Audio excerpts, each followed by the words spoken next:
Vamos dar uma pausa na nossa conversa com o vereador Eduardo Suplicy e o pesquisador Leandro Ferreira para ouvir o professor Marcos Pérez, colunista do Olhar da Cidadania. Olá, Marcos. Olá, Joel e ouvintes da Rádio USP.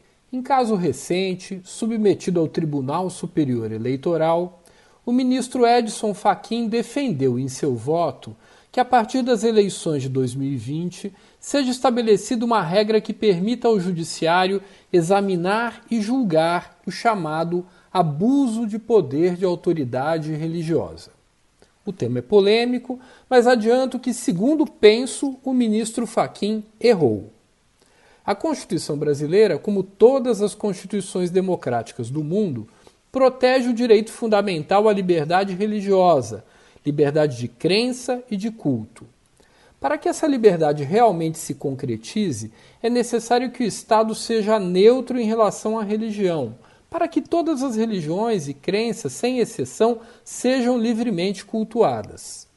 Há exemplos atualmente de quebra desse princípio.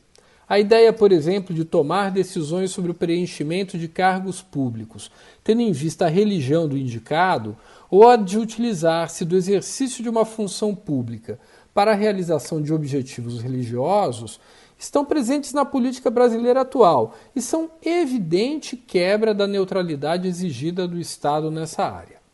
Fachin argumenta em seu voto que o princípio do Estado laico supõe a preservação de uma autonomia recíproca entre o Estado e igrejas, sem impor a ideia de que religião e política devam excluir-se mutuamente.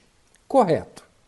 Mas enxerga a possibilidade de imposição de limites às atividades religiosas como uma medida necessária à proteção da liberdade de voto e da própria legitimidade do processo eleitoral. Por que isso? Fachin responde, em função da ascendência incorporada pelos expoentes das igrejas, aspas, em setores específicos da comunidade. Fachin mais diz que insinua que pastores, padres, rabinos, imãs ou pais de santo podem coagir moral ou espiritualmente os cidadãos, retirando-lhes a faculdade de decidir livremente a quem dar o seu voto nas próximas eleições. Essa coação configuraria um abuso de poder, semelhante ao abuso de poder econômico, mas de natureza religiosa, uma espécie de quebra do decoro religioso. O voto de Fachin emana claro preconceito.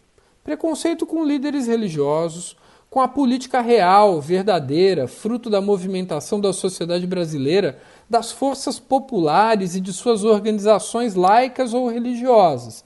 E preconceito com o povo, esse povo mais simples. Repito as palavras de Fachin, o povo pertencente a setores específicos da comunidade. O povo, enfim, que na mensagem passada pelo ministro não sabe votar e precisa ser tutelado pelos cultos integrantes das Cortes de Brasília. Insisto em meu ponto de vista com todo respeito ao ministro. Religião e política sempre se misturaram, ora para o bem, ora para o mal. A pregação que o pastor Martin Luther King fazia em seus cultos poderia ser vista como abuso de poder religioso?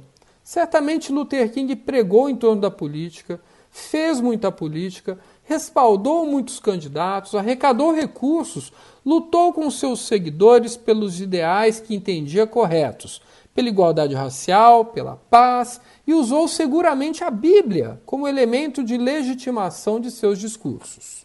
Digo mais, o Papa Francisco teve uma clara militância política em toda a sua carreira. Tem, ainda hoje, posições políticas evidentemente demarcadas e não evita expressá-las. Abuso de poder religioso?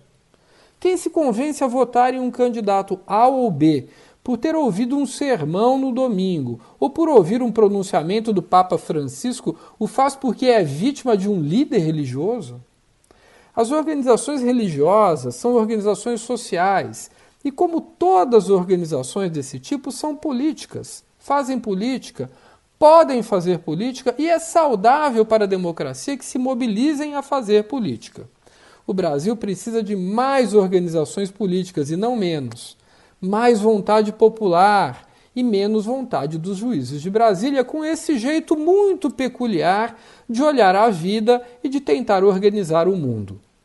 A figura do abuso de poder religioso, oxalá não prospere entre nós, flerta com o perigo de um Estado que deixa sua neutralidade religiosa de lado, de um Estado que passa a dizer aos líderes religiosos o que é possível ou não pregar, o que, aos olhos do Estado, é correto dizer seus fiéis.